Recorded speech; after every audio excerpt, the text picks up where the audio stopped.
علامہ اقبال کی فکر میں یہ کتاب جو علامہ اقبال کی ہے یہ مسلم جدیدیت کی ایک بائبل ہے، اس کے لیے جدید الہیات ہے۔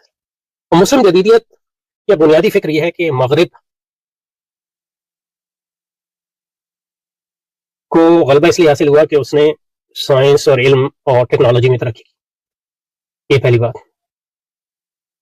اور مسلمانوں کو زوال اس لیے آیا کہ مسلمانوں نے سائنس اور علم کو چھوڑ دیا، اور اصل میں مسلمان جو ہے سائنس اور علم کے بنیاد تھے، اور مغرب نے وہ سائنس اور علم جو ہے مسلمانوں سے لیا، خاص طور پہ اسپین۔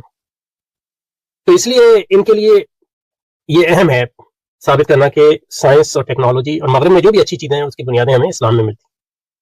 اور بنیادی ان کی دعوت یہ ہے کہ مغرب کے جو مثبت پہلو ہیں، یعنی سائنس ٹیکنالوجی، یہ مسلمانوں کا ہی گمشدہ متاع ہے۔